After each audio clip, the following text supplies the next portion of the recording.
इस सेशन में हम लोग टाइप 11 टाइप की प्रॉब्लम्स सॉल्व करेंगे। ओके, तो इसमें किस तरह की प्रॉब्लम्स हैं? कहता है construct the minimal DFA that accepts all the strings of zeros and ones where integer equivalent of each string is congruent to 2 mod 3 and also each string starts with 1 0। Okay, तो इसका meaning ये हुआ कि अगर pattern of strings in the language, मतलब इस problem पर based जो लैंग्वेज बन रही है उसमें जो स्ट्रिंग्स हैं उनका पैटर्न क्या है।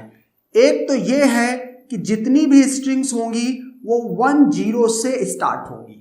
Okay, also starts with 1 0।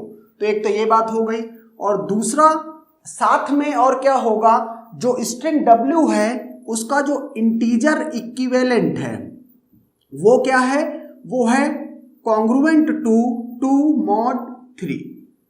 Okay, ये दो चीजें जिस भी मतलब इस सारी स्ट्रिंग्स में ये दोनों बातें एक साथ ट्रू होनी चाहिए, वही स्ट्रिंग्स लैंग्वेज में होंगी। ओके, अब इंडिविजुअली इसका भी आप डीएफए बनाना जानते हैं, इंडिविजुअली इसका भी डीएफए बनाना जानते हैं। ओके, एक्चुअल में इस पर्टिकुलर प्रॉब्लम में हम ज्यादा इंटरेस्टेड हैं इस क्वेश्चन के आंसर में। Okay, answer the minimum number of states used in DFA. Okay, तो अब इसको कैसे इस तरह के क्वेश्चंस को टैकल किया जाए। यहां एक पॉइंट की बात है कि इंटीजर इक्विवेलेंट मींस जो भी कुछ होगा, अगर उस इंटीजर इक्विवेलेंट में बाइनरी स्ट्रिंग का इंटीजर इक्विवेलेंट है, अगर उस इंटीजर इक्विवेलेंट में 3 से डिवीजन किया जाए तो रिमाइंडर 2 आए। ओके, इसका मतलब इंटीजर इक्विवेलेंट यहां से क्या क्या हो सकता है, अगर यहां से देखा जाए तो इंटीजर इक्विवेलेंट क्या क्या हो सकता है। एक तो 2 हो सकता है, 2 में अगर 3 से डिवीजन करोगे तो रिमाइंडर 2 ही आएगा। ओके, दूसरा क्या हो सकता है, 5 हो सकता है, अगर 3 से डिवाइड करोगे इसमें तब भी रिमाइंडर 2 आएगा। 8 हो सकता है एंड सो ऑन। ओके, दूसरा इसके लिए हम डीएफए या मिनिमल डीएफए बनाना जानते हैं।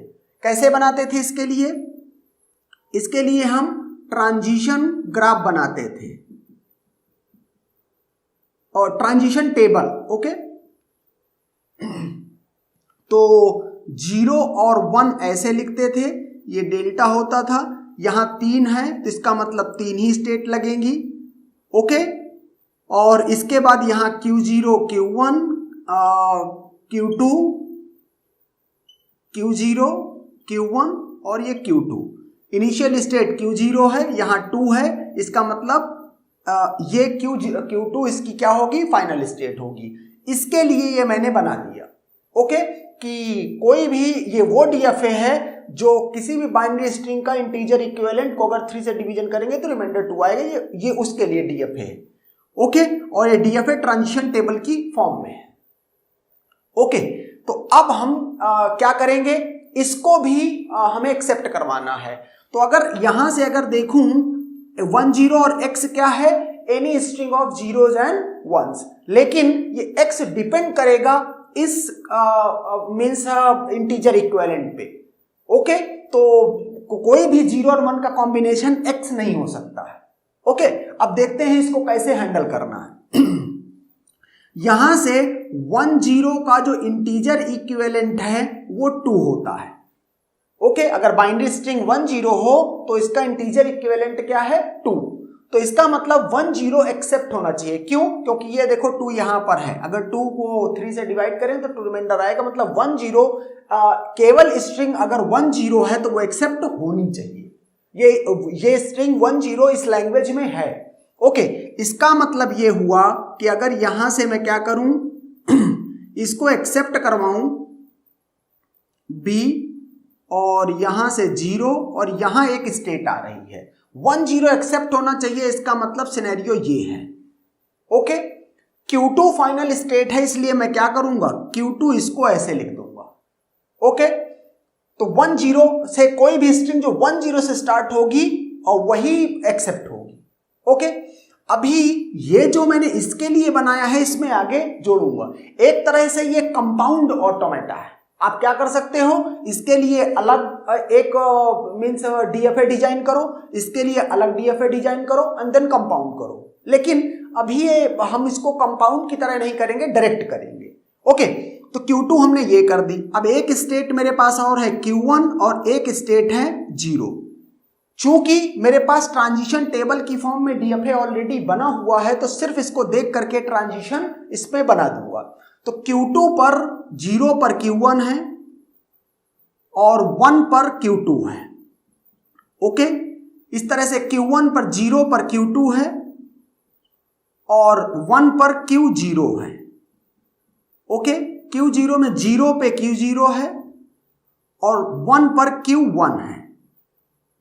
ओके, तो ये मैंने क्या कर दिया, ये डीएफए बना दिया। अभी क्या ये डीएफए है? अभी डीएफए नहीं है। क्यों? क्योंकि ए और बी स्टेट पर मॉड ऑफ सिग्मा के बराबर ट्रांजिशन नहीं है।